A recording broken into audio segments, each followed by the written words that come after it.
What up, what up, what up? Hello and welcome, everyone, to episode 44 of the Backwards K Baseball Podcast. I am your host, Chris Asbrock, and it has been a couple weeks. So let me reintroduce to you my co-host and esteemed partner, Scott Kaiser. Scott, my man, how you doing, buddy? I'm doing all right, except for the fact that right as soon as the show started, moments after the intro started, my computer locked up. So good times. I was wondering because I'm like sitting here, I'm like looking at it, I'm like, here we go. Like out of nowhere, it just decided it was going to reset itself and the browser crashed. I'm like, oh, well, at least it let me hit go live. So there's that. That's special. But hey, that's what we do best, man. How you been, man? How you been? You know what? I can't complain. How about yourself? Outside of snafu. Yeah, I was gonna say outside of technical difficulties, I am doing all right. Ready to talk some ball. It has been a while, as you mentioned, and tonight we have a very special guest, my good friend, former host of the Muskie with me way back when in college. Now native of Omaha, he works everywhere and anywhere. My good friend Dan Warnke is joining us on the show tonight. Dan, how you doing, my friend? I'm doing great. Thanks for having me, guys. Absolutely. Thank you for joining us, my man. How are you? Doing well. A little off day, so I'm catching up on some rest. I'm in Miami right now, trying to stay hydrated. It's a little warm down here. I was gonna say, yeah, man. Yeah, it's a little hot and humid down there. Yeah, it's tough. I'm not used to having lizards everywhere. They got these little salamanders, and we had some iguanas climbing trees, just walking around out here. So that's kind of a new experience for me. I'm from the Midwest, so if a bush rustles, it's a rabbit. Here, it's lizards. So. Well, glad you could join us from wherever you are, and thank you for taking the time. We want to talk to you about the College World Series, my man, because you are the expert. You hail from Omaha, and for the last few years you've worked it. But let's just get right into it and talk about the most recent one, since things are just wrapping up there within the last couple of weeks. Talk to us about the experience in Omaha this year specifically.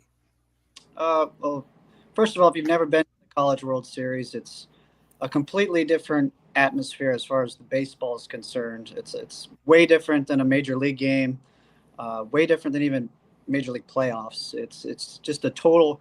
You just feel the energy, especially the first weekend when all 8 teams are there, and the excitement of the teams being there and their fans. LSU brings their fans every year, but it's a blast. So if you haven't been, it's a bucket list thing to do as a baseball fan. Get out to Omaha for the College World Series. This year, it was, I think, the first time at the new ballpark, because I've worked since 2011, since it opened, that we had the minimum amount of days played, because there were no Thursday games, and there was no third game for the championship. So it felt like it went really fast this year. But as far as the field itself, last year, it was all ACC, SEC teams, and there was a lot of talk around college baseball about the dominance of those two conferences, because they can, especially with the NIL now, they can go out and just get any guy they want, and those two conferences dominated last year. This year, you had a nice even spread of schools, which was good to see. You had 3 former Pac-12 schools with UCLA, Oregon State, and I'm blanking on the other one. UCLA, Oregon State, and Arizona. Yes. Yep. That made it. But it was kind of a nice diverse field this year. LSU always brings the fans. Arkansas always brings the fans. That's one thing you'll notice right away when you go to the College World Series is the energy level of it being college. They play fight songs whenever a team scores. You got the football chants from both LSU and Arkansas during the games when they score runs. It's just a great time. Like I said, if you haven't made it out, make it out to Omaha. So touching on what you had just previously talked about, with the diversity of the field this year, how how much do you think the fact that you had a Murray State and a Coastal Carolina and even in Arizona, like in these schools that you don't see too often in the College World Series? I mean, last time Coastal was there, they won the championship in 2016, but Murray State, only the fourth seed to ever make it. Having the smaller schools, I guess you could say. I mean, even though mid majors are they're powerhouses as well. How much do you think that really is I guess like a boom into the college game as compared to what it was last year? Like you said, with the 4 ACC, 4 SEC, it was kind of just right down the chalk last year. But this year, the diversity. How much do you think that helps grow the game of baseball, or college baseball, that is? College baseball, we talked a little bit before I got on here. The play of college baseball has just been elevated to new levels, just because of the grooming these guys are now starting to get in college ball. These players are really, really good. You saw Skeens come out and just go straight to the MLB and dominate with the Pirates right now. But you got a guy like Anderson and Wood, Gage Wood throwing the first no-hitter and since 1950 at the College World Series with 19 Ks was unbelievable. The thing about having Coastal Carolina, and I got to do the press conferences this year, so I got to listen to a lot of the coaches, and a big focus this year was the dominance of especially the SEC last year and how it was different this year. And there's different strategies and approaches now that schools are taking. Coastal, the big thing about them was don't call us a small conference team. They've been building their program for years now. And they're a school kind of like, I went to Xavier with Scott. Xavier's a basketball school. Coastal is turning into a baseball school. They're going to put their resources into baseball and have it be the sport for the face of their athletic department, so to speak. In Omaha, there's UNO or Omaha. Their face of their athletic department is their hockey team, and that's where they draw their money. So I think if you get more schools like Coastal that can do that, where they are driving the athletic department as basically their flagship as baseball. Dallas Baptist does it. Rice used to be that way, and they haven't made it in a few years now, but TCU kind of did it. They're big in football, but TCU baseball is always right up there as well, and they're still really good as well. So obviously they're a power conference team, but the more small schools that can do that, I think it's really good for college baseball. Yeah, around the area here, I mean, you've got Xavier, Cincinnati, you've got Miami, who was in the tournament this year, Wright State, who is seemingly they run the Horizon League, schools like that. And I had heard from another podcast that they had basically kind of said the same thing, like, if these schools start to invest in the baseball program, if they're not, if they don't have it in any other sport, baseball is the way to go. I mean, it's, now at the max of the 34 scholarships that can be available, this is the time, and the hope of a Murray State that we saw this year. And even, like I said, Coastal, like you said, they have built their program up. Coach Schnall is phenomenal taking over for Gary Gilmore. I mean, it's, this is definitely not the last time you're going to see a diverse, Omaha 8 that we have. I think this could be more of the norm moving forward. Yeah, a little note on Murray State too. Schnall, he was excellent, and the emotion of that team, they were like little kids in a candy store when they got to Omaha. Everything was so special to them, their players. And again, this is something that's different than pro ball. These guys that make it, especially the smaller conference, but even the big guys, I mean, it's still really hard to make it to Omaha. Arkansas talked about that a lot, about getting back to Omaha.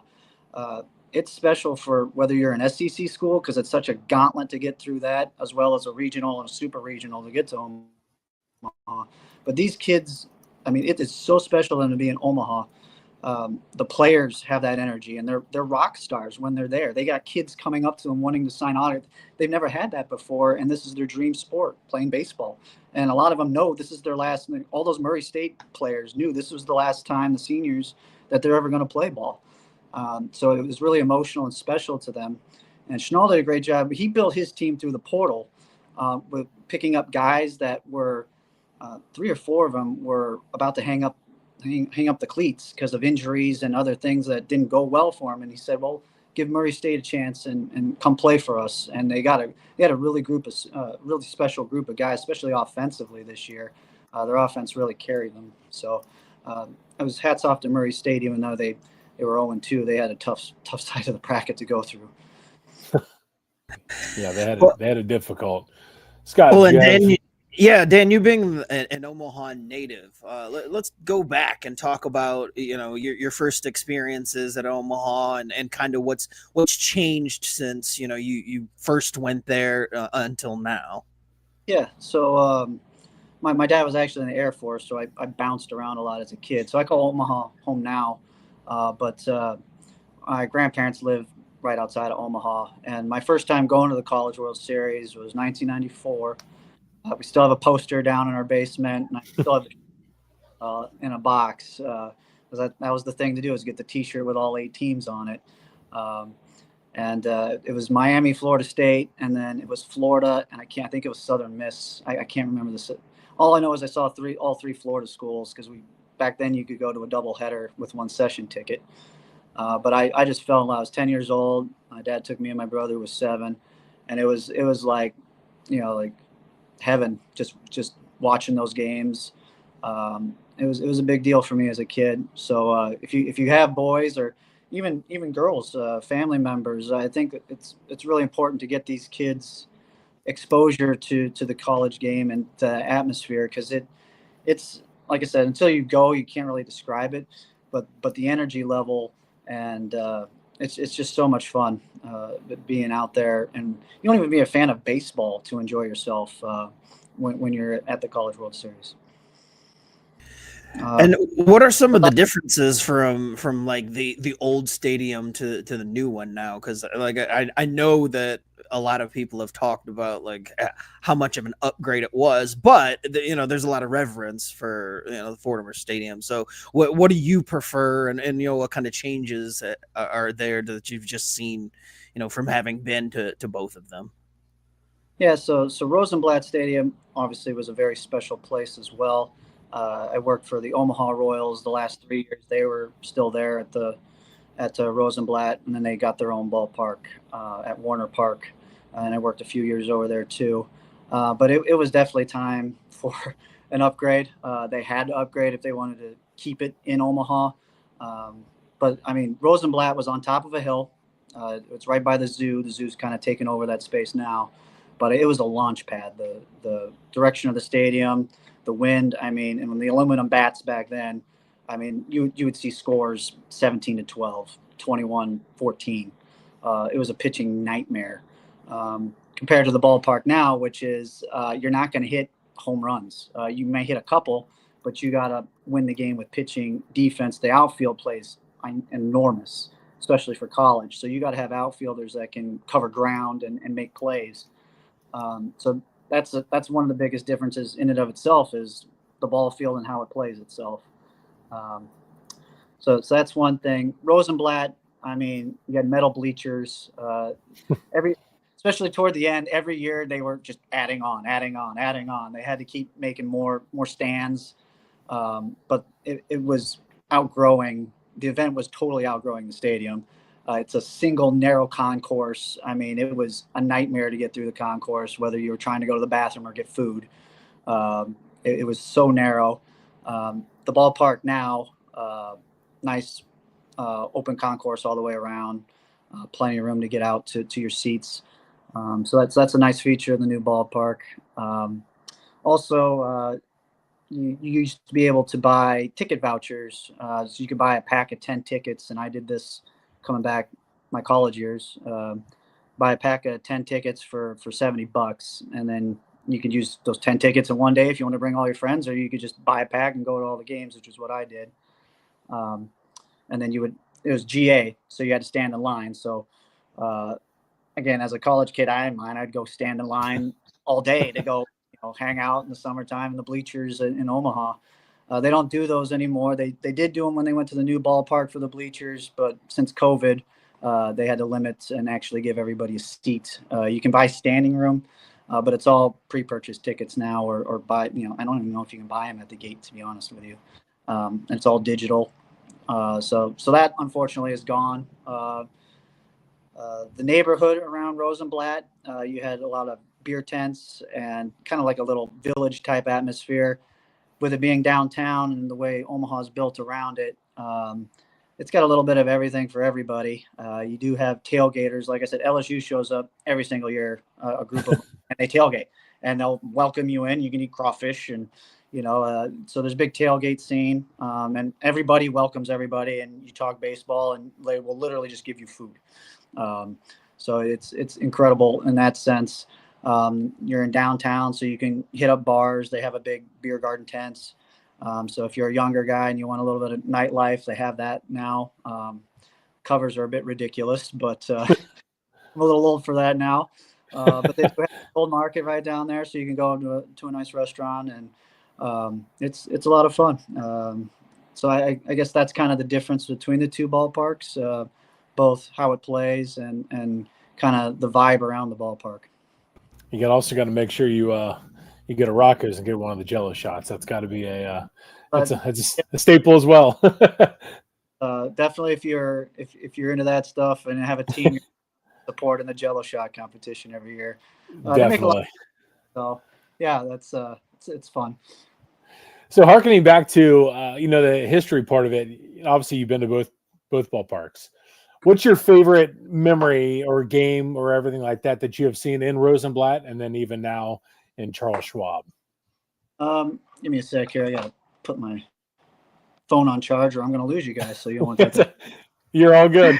Don't worry, Dan. I keep losing myself over here. I don't know what's wrong with my feed. So I'm kind of like in and out of the feed. So you're good. This thing starting to chew up my battery. No, I definitely have favorites. My favorite College World Series was 2007 at Rosenblatt. Fresno State was one of those 4 seeds you talked about that ended up winning the whole thing. Yeah. And that was at Rosenblatt, and they beat Georgia. They lost the first game of that, and then they of the championship series, and then went on to win 2 in a row. And they were the total underdog story. They were ranked at the beginning of the year, I think 23rd, but they had a ton of injuries. But they ended up winning the whole thing. This is before Aaron Judge at Fresno. But their team was just really gritty. And I just remember the Detweiler, who was on the team, had tore a ligament in his thumb, but they didn't even let people know he tore a ligament in his thumb. They announced it afterwards. He ended up hitting like 2 bombs in the last game to help the team. So one of the guys was playing with a broken hand. I believe it was for, was it Arkansas? No, it was Louisville. The Louisville shortstop who's been good all year, and his name escapes me. His number 0. Had been playing with a broken hand. So it's crazy what these guys do to play, and just to have the Omaha experience. But that was my favorite series at Rosenblatt. It was kind of cool. South Carolina won the last ever College World Series at Rosenblatt, and then they won the first ever College World Series at the new ballpark, which was TD Ameritrade. Now it's Charles Schwab Field. So that was a cool story. I think my favorite game in the new ballpark was Rhett Lauder versus Paul Skeens. That's the one I was going to ask you about. I knew it. All-time game. Yep. That was pretty special seeing those two guys go at each other. So for the new ballpark, that was it. There's crazy moments all the time. I remember 2006, North Carolina, second baseman threw it away to win the national championship. Oregon State ended up coming back to win that series. And then it happened again. Arkansas dropped a pop-up behind first base to win the College World Series, and then Oregon State ended up beating them again in the third game. So those are memorable. Arkansas kind of shot themselves in the foot again this year, unfortunately, losing the second game to LSU when they had the lead there 5-3. Van Horn used to coach at Nebraska, so he's a big fan favorite for the locals there too. So, well, those are probably some of the top memories I have. There's other guys that have come through. I worked some of the Big Ten tournaments that have been there too. So you'll see guys like Kyle Schwarber. You saw guys like Obviously Paul Skeens, Rauchman, Adley Rauchman was there. Just memorable guys. Pete Alonso with Florida, Wyatt Langford. You can have a whole list and this goes back to how much the college game has improved. You see, and there's a ton of kids that don't make it to Omaha, but even the ones that do, you see really great players that are going to be in the major leagues soon. So those are the memories that stick with you. And again, the atmosphere, and if you bring your family, especially of boys, it'll stick with you, whether you're the boy, the kids, or the adults. So. Well, and you said, you talked about kind of the positive fan experiences. Is there any fan base or any school that you're like, hey, I could go without seeing that fan base here ever again? They're rather annoying. Some people say that about LSU, any of the SEC schools, really. But it's fun when they're there because they're rowdy. Yeah. If LSU, Arkansas, Mississippi State, if any of those schools make it, they bring their fans and they are loud and rowdy. So to me, it's fun. You might get sick of the Pig Suey chant. You didn't get a lot of it this year, but the year they did it, it got to the point where like, okay, enough of the whoa Pig Suey stuff. Calling the hogs. Hot toddy for Ole Miss became a thing. Those guys could put away the beer. Mississippi State, it was kind of funny. They had one guy that was trolling on social media.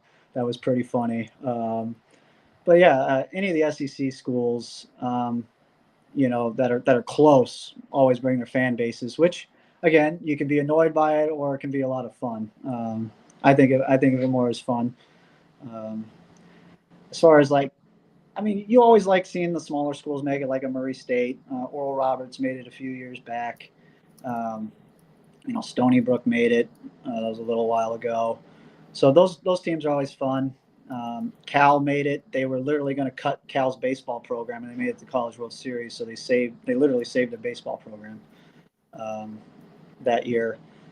But yeah, there's not too many. Like when it was all ACC, SEC, you're like, okay, great. It's just the usuals that are here. So it is fun to see some of the smaller schools or schools that don't get there a ton to cheer for them when they do arrive. So that was like the really good part about the tournament this year was the fact that you saw number 1 Vandy go down, you saw number 2 Texas go down in the regionals, and then it was like, all right, we're gonna have some parity here in this tournament, and and then going and seeing it like in Omaha, because I had now North Carolina win the tournament, and Arizona they were not to be denied, and they were impressive to watch. LSU gets pushed to the brink by Little Rock. It was amazing. Then they lost. I want to say they did lose to Little Rock once in the regional, and then they did. Then they didn't lose after that. So it's kind of it was impressive throughout the entire tournament. But it is just the parity of college baseball now it's great to see. It really is. As nice as it is seeing the big schools, like the LSU. Literally in the finals. It was, from what I had heard, it was like they were saying 90-10, basically LSU fans to the Coastal fans. It was purple and gold that entire 2-game series there. It was absolutely incredible to see. Yeah, it was a very, very heavy LSU fan base there. I would say it was probably 95-5. Wow. It was road games for Coastal, and give Coastal a lot of credit. People, they say, oh, they got swept, but literally they were one hit away in the first against Anderson, who's probably going to go number 1. Great pitcher. And then game 2, they were 1 or 2 plays away, and their coach got tossed in the first inning. Coastal played them very, very, very tough, and 1 or 2 base hits, and it could have been completely different for those guys. I know the first game they were 0 for 9 with runners in scoring position, so they had their opportunities. They just didn't get the big hit. And then the second game they had the lead, obviously, and then a couple couple breaks for LSU, and yeah, Coastal played very, very tough. I mean, they beat some. I mean, they looked excellent their first, 3 games while they're in Omaha. So, yeah, when you have a team like Coastal going against LSU, who on paper was just the best team in baseball, college baseball. Arkansas was a really, really good team too. I know a lot of people were crying for reseeding. That was a big topic as well, since LSU and Arkansas had to play each other not only in the same side of the bracket, but against each other right off the bat. The best 2 teams that made it that far. But a lot of the coaches, it's like college basketball. You get upsets, but those teams deserve what they've done in the tournament to stand. So, like, for example, Murray State, winning and upsetting and getting to where they were. So most of the coaches said, you know what, it's a tournament. We know it's a tournament. And if we end up in the same side of the bracket, we survived, we got here. Vanderbilt and Texas didn't. They were the 1 and 2, which also says a lot about the baseball. Winning the College World Series is absolutely insane. The toughest, you talk about toughest championships to win, it's right up there. College basketball is also really tough. I mean, baseball, you can lose a game or 2, but you have to beat really good teams and then do it again. So it's basically a regional, super regional, and then when you're in Omaha, it's another regional, super regional against the best teams in college. And one bad game from your ace, and then you're, especially early on, and then you're scraping, scratching, clawing your way to advance. You lose the first game in the College World Series, you got to win 4 in a row to advance to the finals, which is really, really tough to do. You lose the second game in the format, you got to win 3 games in a row. So, yeah, it's a really tough tournament to win, which shows, again, the parity, but also it's baseball. It's tough to win that many games. And so, to me, even though you can lose in the college tournament, it's still one of the toughest to be able to win. You make the College World Series, you're only halfway to a championship. So it's pretty crazy when you think about it. Well, in that same vein, we got a question here in the chat. Scott wants to know, not just in Omaha, but throughout the conferences and the NCAA tournaments on the whole, some people criticize for overusing pitchers.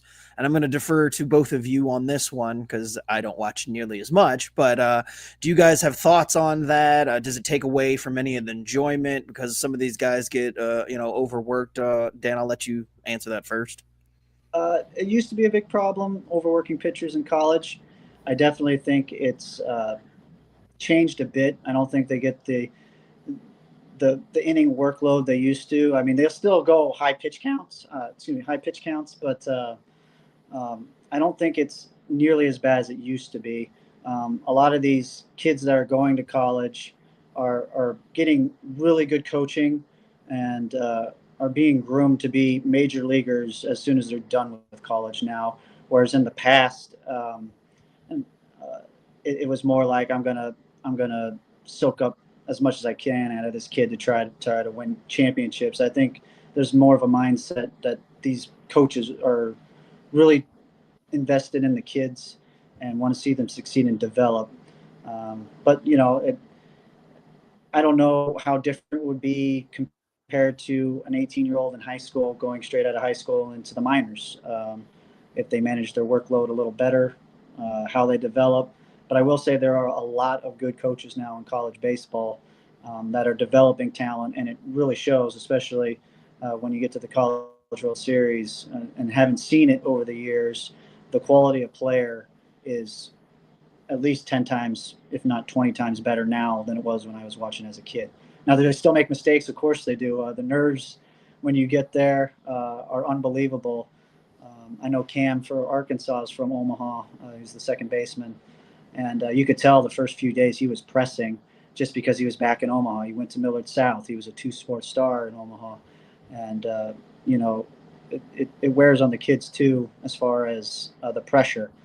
But, I I don't know if Chris has a better numbers standpoint. I don't crunch the numbers as much, but I definitely think college baseball is in a much better place as far as grooming their talent than they were in the past. I would have to agree with you on that one. I mean, I was trying to go back and find the Gage Wood stats that he had. And I mean, I had posted it on the Backwards K account, but now, when it matters, I can't find it, of course. But I mean, for him, I mean, he threw, it was 100 plus pitches in that no hitter.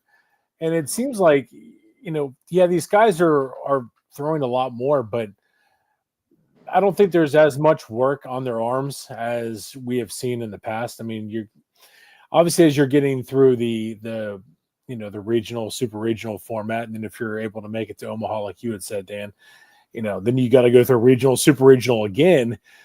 These guys are getting a little worked more, but this year, I mean, breaking it down, I mean, the two teams that were left standing, Coastal Carolina and LSU, had the two best pitching staffs in the country at the time.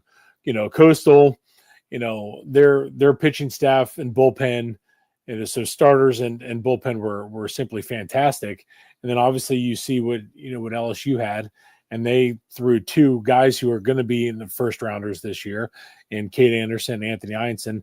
Those guys had work, a lot of work, but they were able to, they were at the top of their game.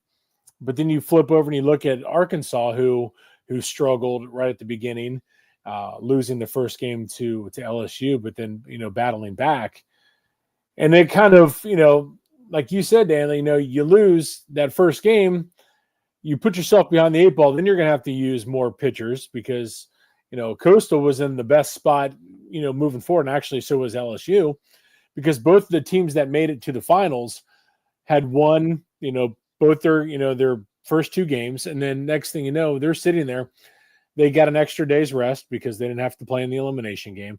So their pitching staffs were in better shape, going forward into this tournament. But overall, I don't see it as big of an issue as we have in the past. I mean, just the way these guys, the way they train and the way their arms are taken care of throughout the regular season, I don't think it's as big of an issue. I guess you could say, the technology in terms of, recovery and everything like that is obviously much better than what it has been in the past. But, overall, I just think, these guys are, they're built different. And, I believe you had touched on earlier as well, Dan, about, how good these guys are and much more ready, moving forward into, into pro ball and everything like that. And I think that, it falls in the same line as, as the pitchers as well, because you're going to see a guy like Cade Anderson who worked his way up and who was not expected to be, a top pick. And there's a good chance he could go 1-1 in the draft here in the next couple of weeks. So that's something to say, for a guy who, like I said, who built his resume and he showed out at the, on the biggest stage in Omaha and winning and helping LSU win another national title. So, touch on that. I just think these guys are, they're just in much better shape now, and their recovery is a lot better. So I don't think it's as big of a problem like you had mentioned, Dan, with these guys being overworked. It's just we haven't seen it as much recently. And you had guys like Paul Skeens who would throw 140, 150 pitches on the game when during his time at LSU. That was not unheard of for him. So, and knock on wood, he's still Paul Skeens. So, yes. Two other notes about that too is when they reach the tournament, and especially when you get to Omaha, it's the end of the year for these guys. So they're going to go on short rest. They're going to throw a few extra pitches because their season's done. Now they'll take some time off and where they get drafted and everything. At least the draft now is after the College World Series. It used to be before and during, and so MLB's at least pushed it back until they're done with the College World Series now. But knowing that tournament time, this is it for these guys for the year. So they're going to throw a few extra innings and they'll go on short rest and they'll even come out of the bullpen. It's tournament format, so they're they're going to do everything. Coach is going to do everything to win at that point. And then the other thing I was going to mention was I'm trying to remember thought here what it was. It blew my mind's blown. It'll come back. Well, while you're thinking about it, it made me think: how often and how much interaction do you get with any of the players and the coaches? I know you said you were able to be in the media room and covering the conferences and whatnot, but do you interact with them much at all, like throughout your coverage? I mean, I don't interact with them much because I'm working. I will say this: like, if you come out to the College World Series, there's a full media day, and it's free. You can come in and watch each team practices for an hour on the field. They take BP, they take infield, and you can literally go down on the side of the field. And afterwards, players are there; they're accessible. You can go and talk and meet the team themselves, which is awesome. You can get there early, go down. The players will come out and talk to you. It's not like pro ball. You know, if you want to go, you know, say hi to guy. I mean, they'll sign autographs. They'll do all that stuff. So the players themselves, like I said, they're living a dream just as much as the kids are living a dream going to the College World Series, which is really cool to see. So yeah, it's in my opinion, they're very accessible. Now that depends on the coach too. They're more accessible earlier in the week. So if you're gonna go, I say you either go the first weekend because all the teams are there and there's a lot of energy and buzz, just because everybody's made it. Or you go to the championship series because the championship's on the line. It's really cool to see championships and awards, you know, and the trophy being given out. So yeah, to me, you can go and players are very accessible as a fan. I mean, they have hotel. You know, all these teams have hotel accommodation. There's literally bus, you know, hotel lobby, bus walkouts you can go to that again are free for fans.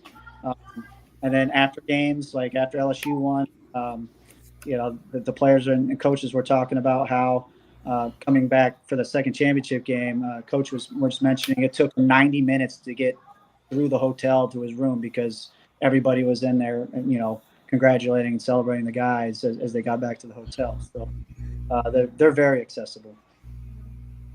Well, that's awesome to hear, man. Yeah.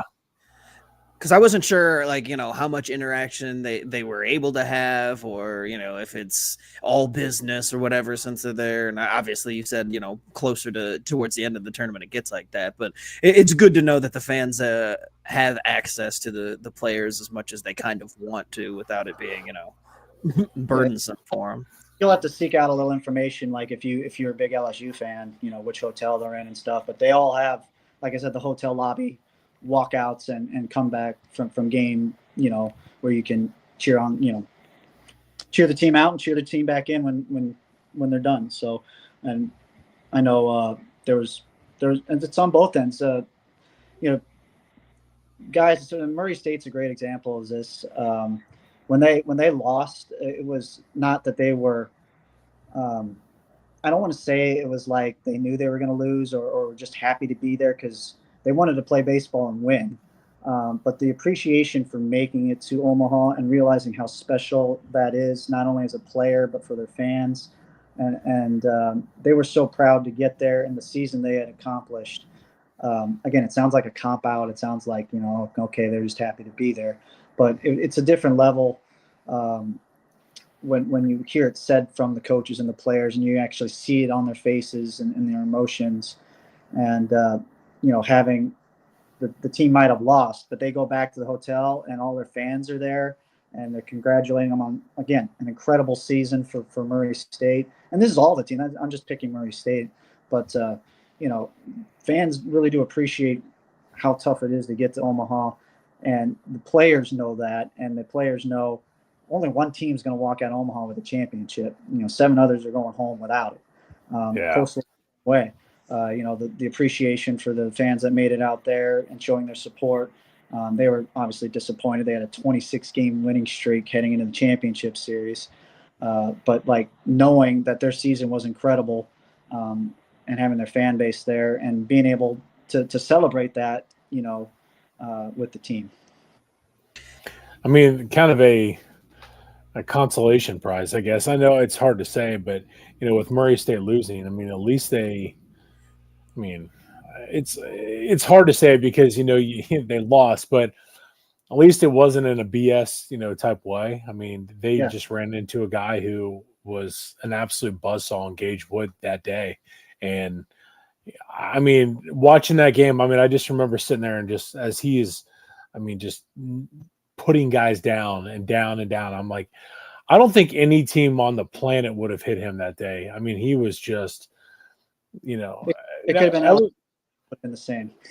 Exactly. And that's the thing. I mean, you got to kind of, like you said, it's not just, happy to be there because Murray State, I mean, they went on the road in the Super Regional and knocked off Duke. I mean, that was a solid offense that was shut down by a great pitcher that day. And it's just, that's baseball, unfortunately. And that's just how it was. And that's how it played out for Murray State. But, again, it had to be, just seeing the videos of these guys when they walk in to the stadium, they look around and they're just like in awe. I mean, even for some of these big SEC schools that, that are seemingly there every year, but, some of those guys on LSU weren't there during the 2023 season, so it's kind of like, for everyone, it's still, no matter how many times you go, you're still in awe of what Omaha is. And that's the cool part about the College World Series and about Omaha and what it means to make it there. Because again, it is a extremely difficult,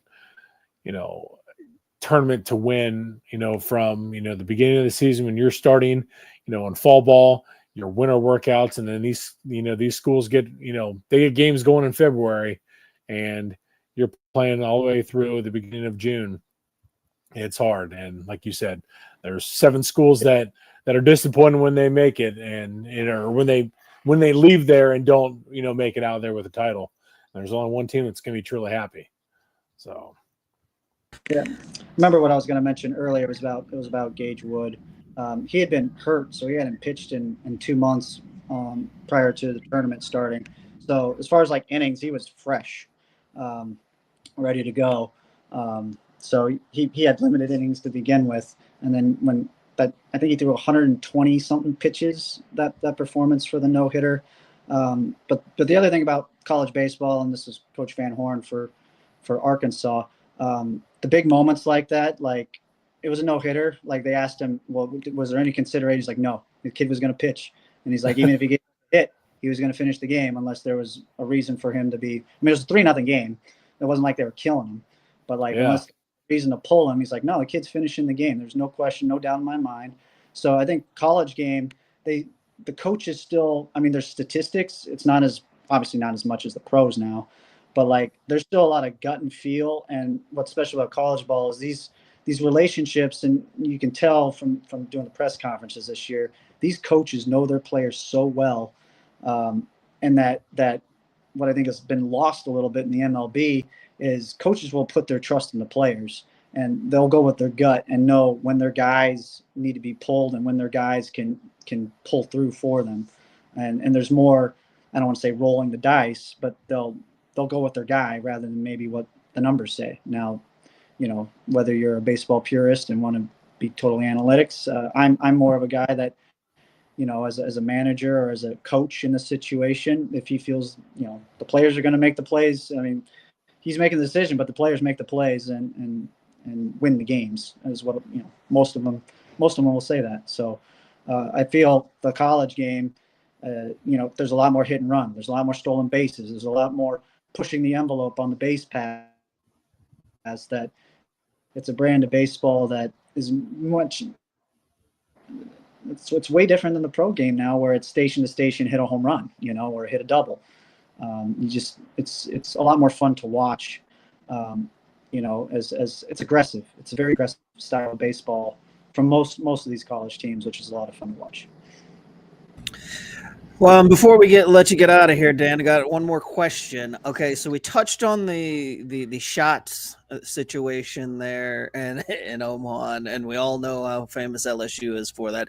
But we've always kind of wondered about the thing. Do locals like pick a team to kind of run up the count, or do they spread that around, or is it something where we see with LSU where they literally do have people coming in there and buying them by that much? Like, is there a little bit of shenanigans going on with there? Is it all on the up and up? No, I mean, like LSU, there's so many people there that I don't think anybody could compete with them this year. After knocked out Arkansas. But I mean, you will get big wig people that'll come in. A couple of years ago, a guy just wrote a $10,000 check and just like jello shots for everybody for I forget which school it was. But I don't make it over there for that part of it. So I guess I can't really say how much shenanigans goes on over there, but at Rocco's. But it's a fun way to raise money for charity and to have a good time too. So it's but there's there's several places around the stadium in downtown Omaha. They've done a great job of dressing up downtown around the arena and the ballpark. You're gonna have a good time no matter what age group you are, family, a college kid, a guy who loves baseball, which is what makes College World Series great. That's awesome. So awesome, dude. Oh yeah, no doubt. One quick one here before we let you go. What was your favorite moment from the tournament or from the College World Series this year? Because there's a couple that was like that are sticking out to me that I'm like, man, I just remember how crazy it was. But overall, for you, this 2025 College World Series, what is the big moment that stuck out to you? I mean, it's got to be the no-hitter by Gage Wood. Yeah. First time ever witnessing a no-hitter in person. It was almost a perfect game. His responses to hitting the batter were priceless. It was like, I shouldn't have hit that guy. But that was by far this year's biggest moment, was that no-hitter. It's getting rarer and rarer in baseball to see. So there's never been a perfect game in College World Series history. And again, it was 1950 the last time there was a no-hitter. So that by far is the number one this season. And then just for Arkansas, I just felt for Arkansas up 5-3, got 2 outs, and they kind of made 3 mistakes in a row. Aloy going to third base instead of rolling double play, which only got 1 out. And then that would have ended it. I forget the poor left fielder's name, but he took a step back on a line drive right at him, which is the toughest ball to read in baseball in the outfield. And when he went to step back in, he slipped. And not only did he slip, the ball hit him in the shoulder and ricocheted into the corner. Like, even if the ball hits him and he keeps it in front of him, the runs don't score, but it happens to ricochet and go all the way into the corner. And so, the tying runs come in, and then the very next pitch, or the third mistake was, I thought they should have went to the bullpen, or not to the bullpen, but they shouldn't have pitched to, it's was it Bear Jones? I can't remember who it was. Yeah, it was Jared Jones. That's it. Okay, that's what I thought. Yeah, I would have walked Jared Jones. You can call that a mistake or not, but he'd been red hot the last 2 games. Base open, that run doesn't mean anything.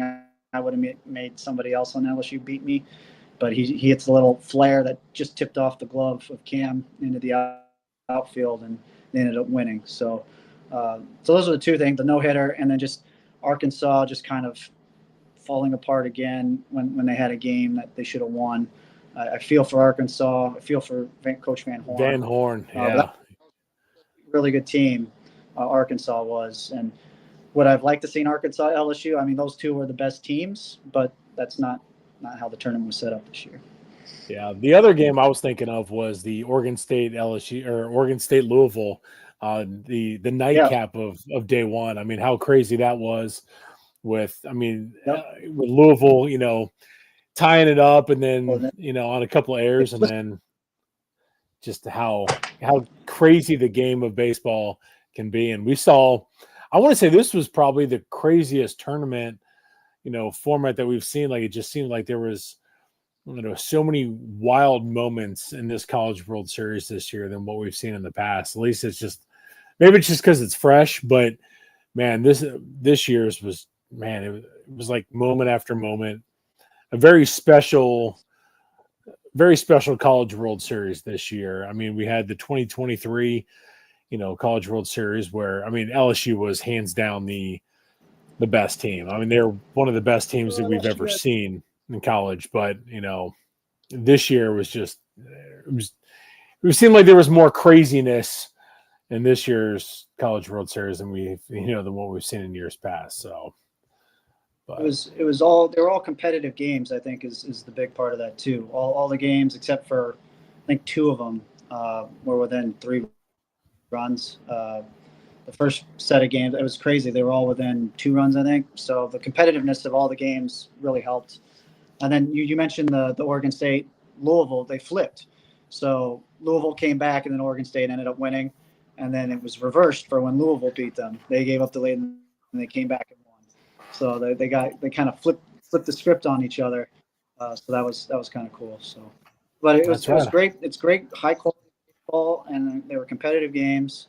Some of those can get to be a bit of a blowout, but can be some blowouts. But it was a lot of fun. I wish there were a few more games because it was the minimum. You always like to see more baseball. It was a great College World Series this year. Yeah, no doubt. Scott, do you have? No, man, Dan, this has been awesome, man. Especially from somebody who's on the ground level and who experienced the College World Series multiple. Oh, we lost him. Oh, we lost him. But got that. Exactly. Yeah, he's done. He just quit on us all. But yeah, again, there we go. I think he's popping back in. Yeah, another reason we have to go because my computer hates me. So thank you so much for joining, Dan. Appreciate you taking the time to chat with us about the College World Series, my man. Thank you very much. Thanks so much, guys. And as soon as you guys can make it out to a College World Series, please do. If you do come out, let me know, and I'll see if we can get you some a little bit of backstage tours and stuff like that. Awesome, my man. That'd be awesome, my man. We Thank really you. appreciate it. But I'm gonna go before we get kicked out of here again. That has been the show. Thank you guys for joining us once again on this episode of Backwards K. My God, I can't even get the music started. It's a song, like it's just sitting there spinning. It's amazing. So. It's part for the course, man. That's how we roll. My internet. There it is. Hey! Yeah, I got it. All right. This has been Backwards K Baseball. Thank you guys for joining us. For Dan and Chris, I am Scott. You can find us wherever you find all your fine podcasts. We're on Facebook, Twitter, the Impact Sports Cincinnati Podcast Network, as well as, of course, the Craft Brewed Podcasting Sport Network. And we are here every I think we just lost you again. Oh, this is great. For the love of Christ, we're leaving. It kicked me out again. This has been Backwards K. We'll catch you sometime. Criminy. Thank you all for joining us. Good God. Good night. This is awesome. Just amazing. Hey, Chris, if you need